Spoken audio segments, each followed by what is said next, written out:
Before we get into the episode, I am thrilled to announce that the EntreMD Business School is open for enrollment. The EntreMD Business School is the only school of its kind for physicians who want to build 6, 7, and multiple 7-figure businesses. Over the last 2 years, we have had hundreds of doctors go through the school with unbelievable results. Some of them run brands, some of them run private practices, some of them are coaches, some have other kinds of service-based businesses or product-based businesses. And we've had people come in and cross the 6-figure milestone, cross the 7-figure milestone, cross the multiple 7-figure milestone.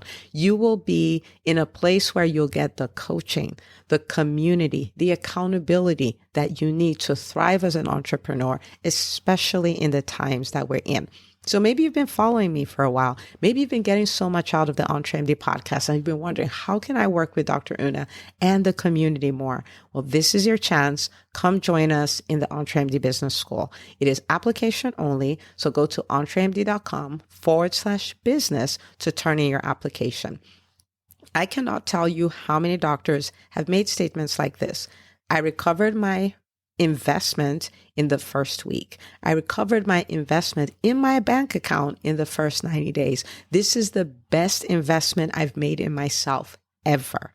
I want you to have that kind of story, not just a story of building a great business that serves a lot and earns a lot, but having a business that gives you the freedom to live life on your terms. So don't wait any longer. entremd.com/business. And now for the episode. Hi, docs. Welcome to the EntreMD podcast, where it's all about helping amazing physicians just like you embrace entrepreneurship so you can have the freedom to live life and practice medicine on your terms. I'm your host, Dr. Una. Well, hello, my friend. Welcome back to another episode of the EntreMD podcast. I just want to say a big thank you. I have gotten a lot of private messages on Instagram and LinkedIn and Facebook of doctors either sharing wins they've gotten from the podcast or letting me know how it's made such a big difference in their businesses and their families and their hope for medicine and all of that. And it's really been so heartwarming for me. And so I want to say big thank you. And again, especially as we're coming up on our 5th year of EntreMD, I really am all in my feelings and grateful and honored and humbled by the opportunity I have to be a gift to the physician community. I don't take it for granted. And I know none of this would happen without you. So I want to say thank you for listening, for sharing the podcast, for leaving us reviews, for buying the EntreMD Method book. A really, really big thank you to every doctor who's in the EntreMD Business School. And thank you. Thank you so much. Today, I come from a place of really interacting with a lot of physician entrepreneurs and seeing a lot of overwhelm. And life can be a lot and business can be a lot. And especially if you're a parent, especially if you're a mother, it's even more challenging. And so I wanted to come talk about really how to rise above the overwhelm and some of the things I've done and some of the things I've helped my clients do over the years. And this is probably one episode you're going to want to come back to over and over again, but it will be so worth it. This is going to be like a whole masterclass, if you will. And the thing about overwhelm is you never really outgrow the feelings of overwhelm or the temptation to be overwhelmed, as we like to say it in EBS. And the reason for that is you'll figure things out and kind of get a good cadence and a good rhythm. And you decide that, okay, I'm gonna do what I'm doing on an even bigger scale. And the things that used to work will no longer work. You're going to have to learn to do new things. And you might find yourself back up against all these feelings of overwhelm. Or life may throw you a curveball or whatever it is. And so this is something that is worth it to have it as a skill. Like when my life seems overwhelming, I have this framework of things that I do so I can rise above the overwhelm, right? So this is not going to be completely exhaustive, but it will give you a good way of thinking about it, a good way of navigating it. And it's just a tool you have in your toolbox that you can whip out whenever you feel overwhelmed. And so in the EntreMD Business School, we have this saying, like, we don't do overwhelm.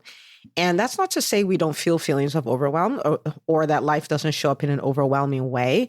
Is that when that comes, it's an invitation to do something else so I can rise above the overwhelm, right? So there will be those feelings, but we can choose. We can choose what we want our state to be. And I mean, think about how magical it would be if we recognize those feelings of overwhelm the way we recognize symptoms in our patients. And so when somebody comes in and says, I have a fever, we don't just say, oh my goodness, you have a fever. Now you're feverish and this is just the way it has to be. No, we take a history. We do an exam. We come up with what could be triggering this, and we come up with a plan of attack, right? That's literally what we do with our patients. And when we have these feelings of overwhelm, what we're going to talk about in this episode becomes like a tool in your toolkit, like your SOAP process, and where you're like, okay, this is how I am going to run the diagnostics on this and come up with the plan. So that's what we're going to be looking at for today. So I'm going to give you 7 things and you can work through it. And I'm all about doing things in community. So if you're in the EntreMD Business School, of course, this is something you can work in with your classmates. And if you're not, we've talked about the EntreMD podcast accountability pods where you can just grab a group of friends and you guys can go to a Starbucks somewhere and then work through this, right?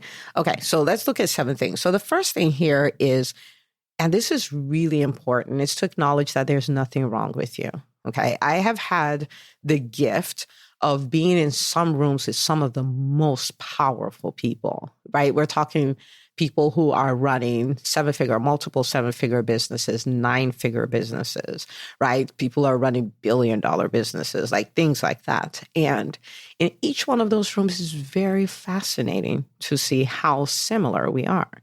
And so you think at that stage, they've mastered a team, they have the money to hire the right teams, they have all this stuff, so they don't deal with overwhelm, and nothing could be further than the truth from the truth. And so there's nothing wrong with you. This is the path of an entrepreneur. I mean, truthfully, it's the path of a human being. And so feeling overwhelmed does not make you this unique individual who has these deep problems that there's no solution to. This is what everybody goes through, right?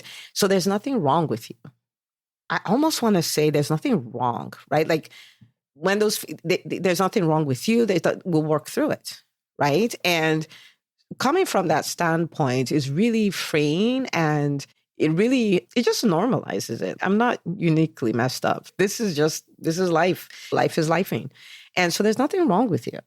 That's really critical that you get that. Okay. So that's the first thing I want us to acknowledge.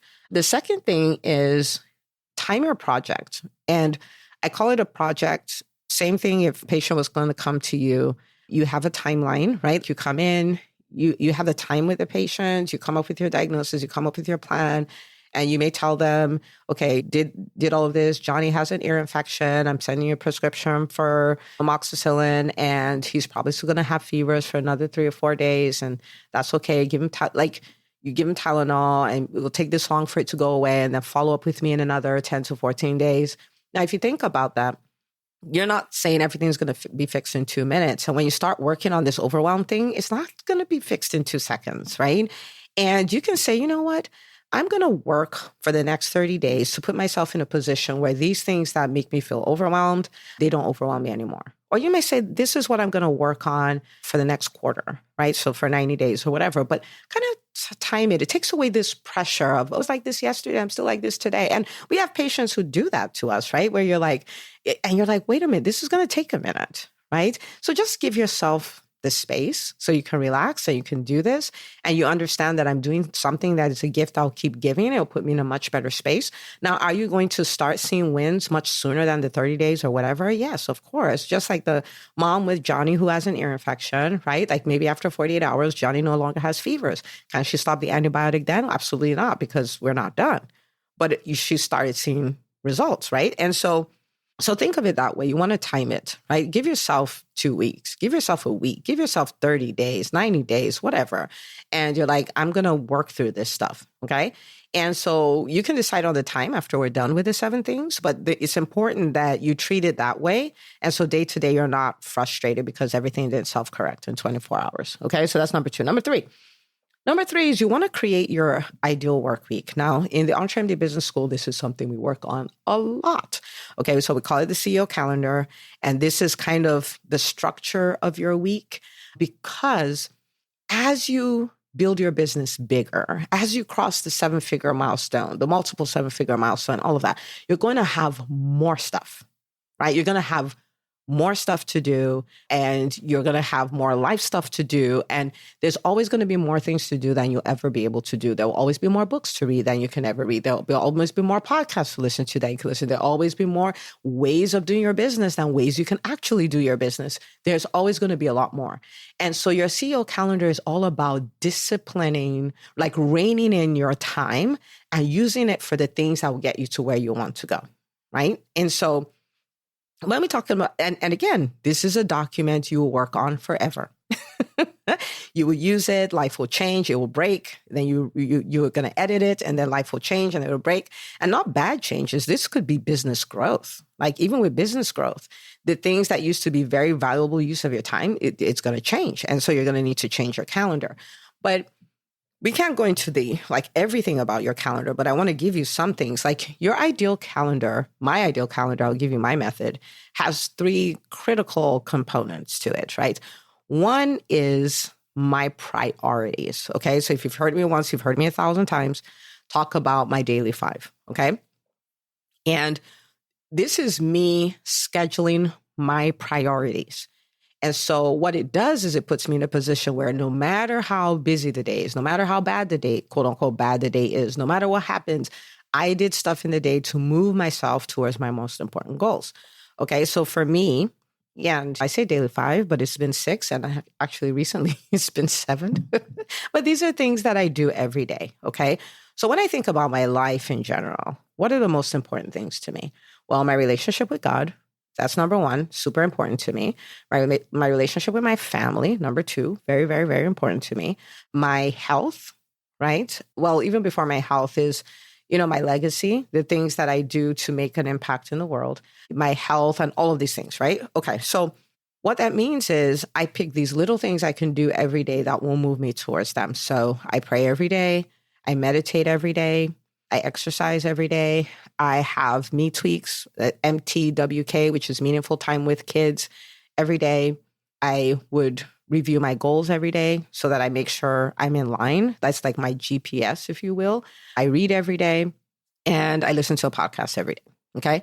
Now, these 7 things are things that are typically done with in the morning, but they're things that even if things are overwhelming and there are a lot of things going on, I can still go through an overwhelming 30 days and my life still got better. My health got better. My relationship with my family got better. My relationship with God was so much better because I scheduled these things and I prioritized them, right? I scheduled my priorities.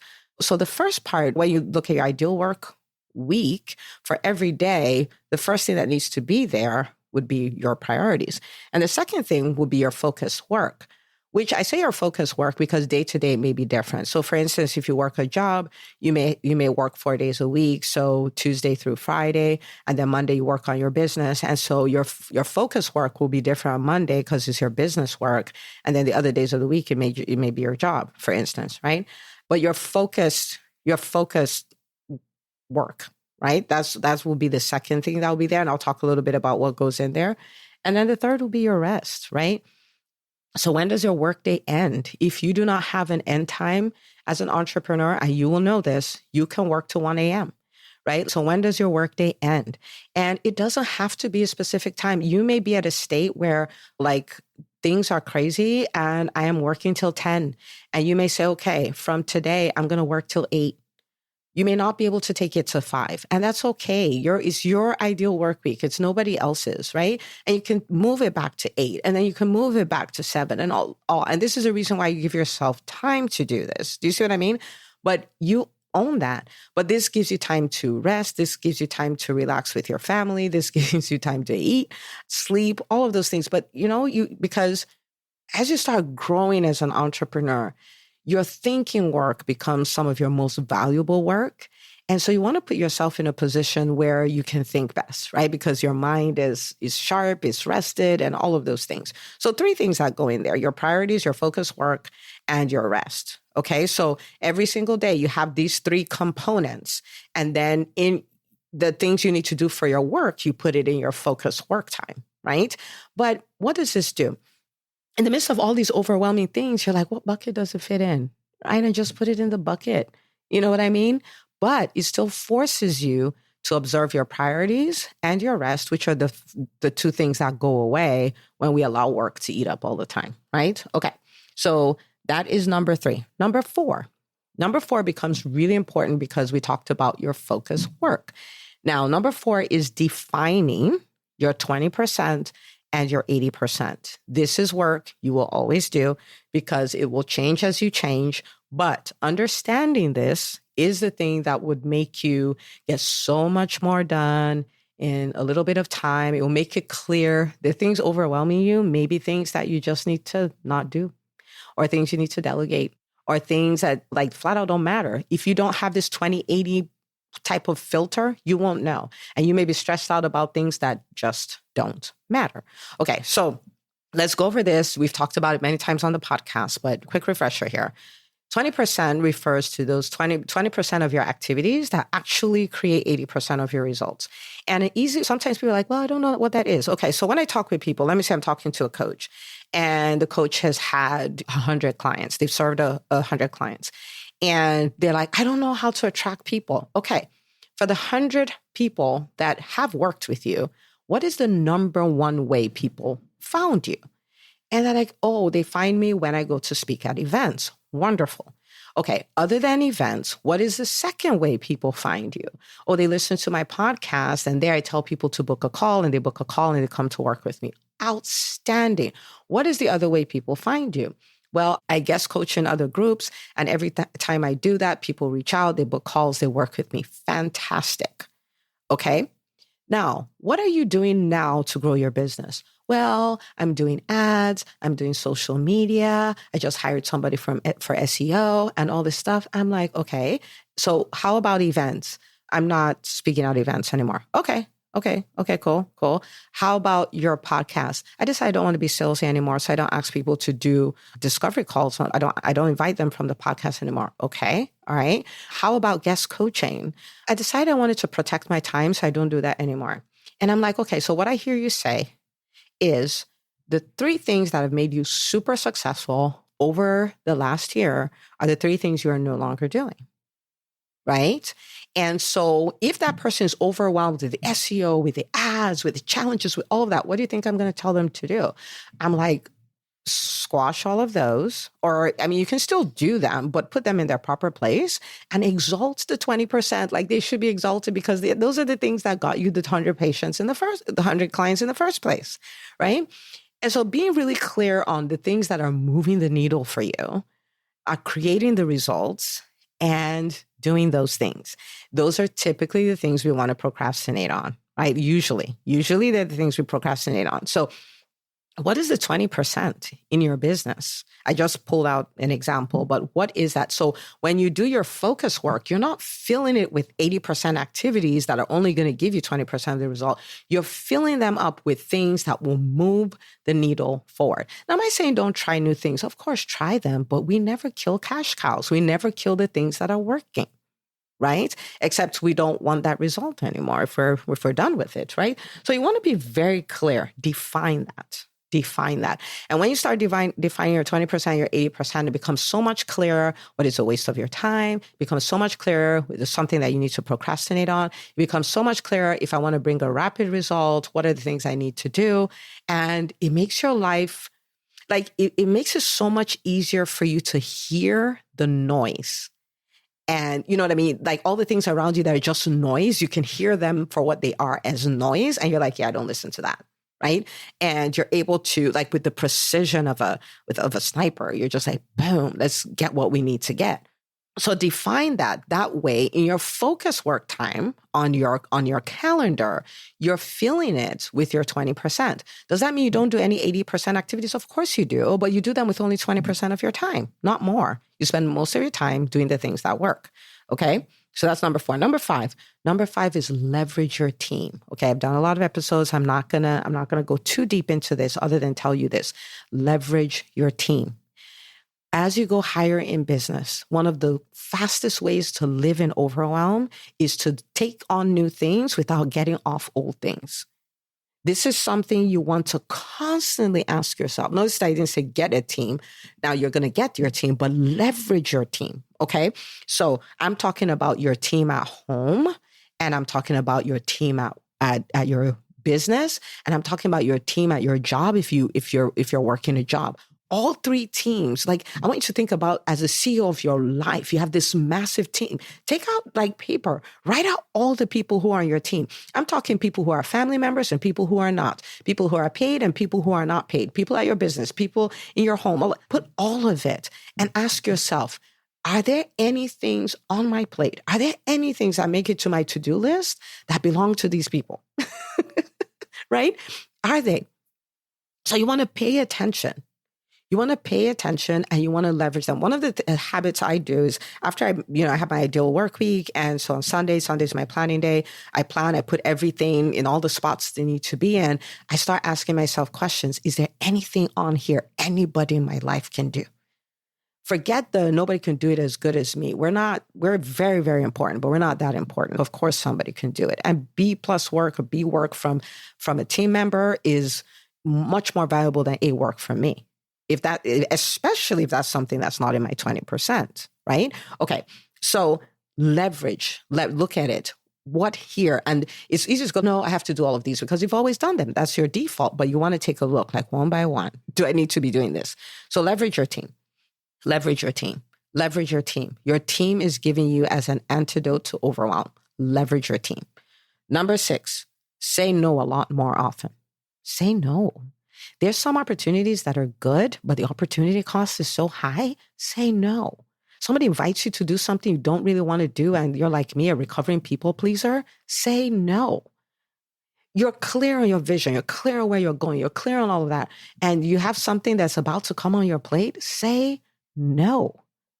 Say no. Say no a lot more often than you're saying. Okay. As you become more and more successful, as you build your business bigger and bigger, one of the words you're going to need to get really good at saying is no. No.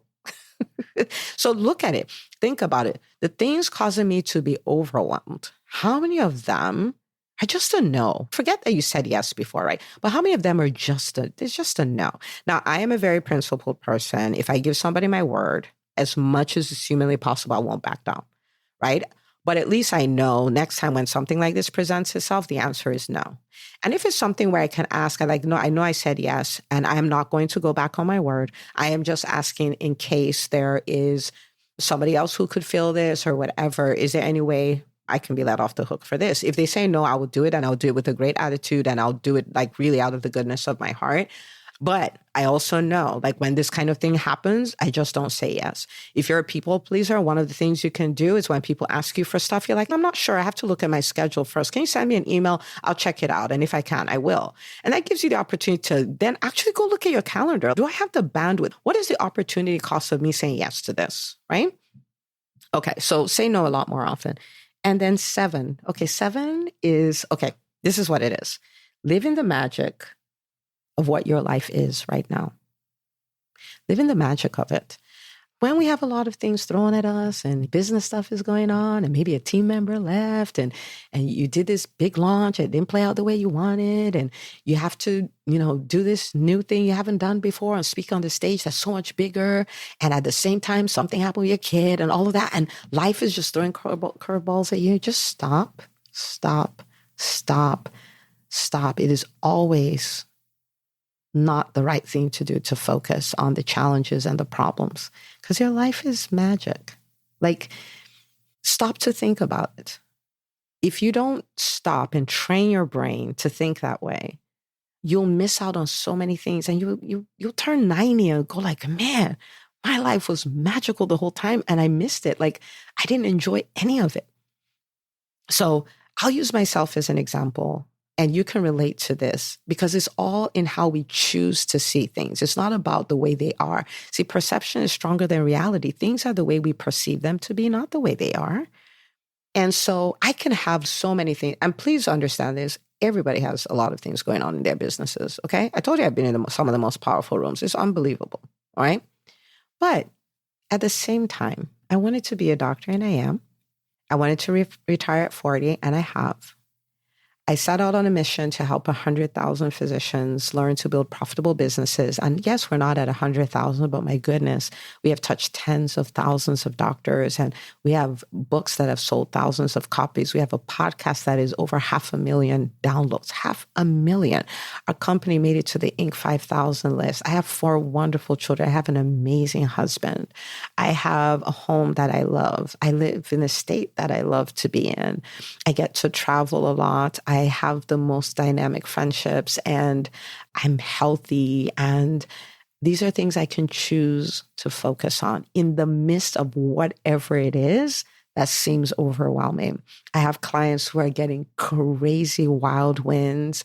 I have people who listen to the podcast, and it's changed not just their businesses and their careers, but their lives. And I'm living life on my terms. And yes, there are challenges. But oh my goodness, yes is magical. You know what I mean? And you can choose. You can choose, because for everything that is not going according to plan, there are 7 at least that are. You know what I mean? Like, you can stop and you can look for them. So number 7 is really living in that magic, acknowledging those things that are working, celebrating those things that are working. It makes going through the challenging times so much easier.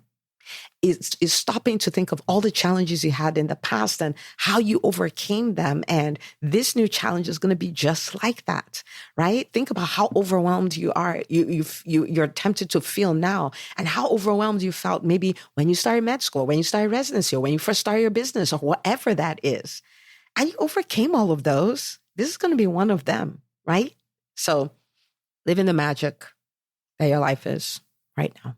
Okay. So I want to invite you, don't feel like anything is wrong with you or anything is wrong. This is something you're going to go through many, many times. You're going to come to this point where it seems like, oh my goodness, everything's broken and everything is overwhelming. And you're going to get over it, and you're going to get back to that spot. And so I want to invite you to learn to build the muscle, your own toolkit, your own de-stress, buck the overwhelm type of toolkit.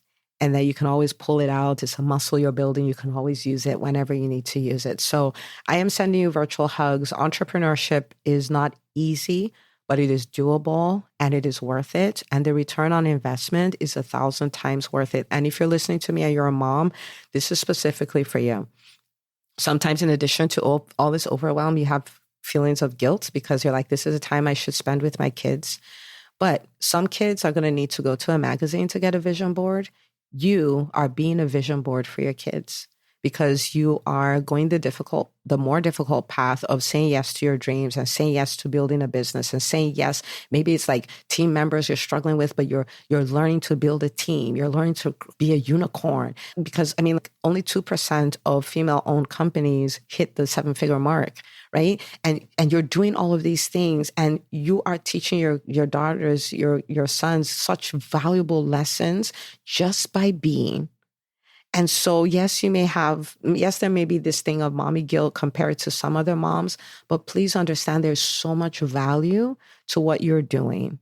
I was talking to a lady earlier today, and she made a statement. She was like, growing up, I had never seen a marriage that worked till I came to this church, and I met you, and I met your husband, and some of the families in the church, and all of those things. She said, I just had no example. So every time I think about marriage, I'm terrified.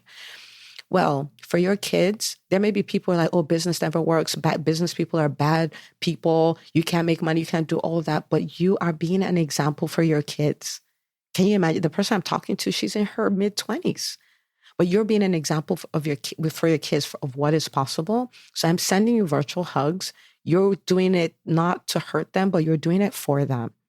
You really are. Okay. So I just wanted you to know that. So take these things, apply these things, build this muscle. Please share this episode with another physician entrepreneur, because these are some really trying times, but we can thrive through them. Okay. And by sharing this episode, you'll be helping somebody else thrive through them. All right. Okay. Go share away, share it on social media, hashtag EntreMD so I can shout you out. And I'll see you on the next episode of the EntreMD podcast. Hey, if you love listening to the EntreMD podcast, I want to invite you to join EntreMD On Demand. It is my signature subscription program that gives you access to a library of business courses designed to help you do one thing as a physician entrepreneur, and that is to thrive. Just head out to entremd.com/on demand, and I'd love to have you join us. See you on the inside.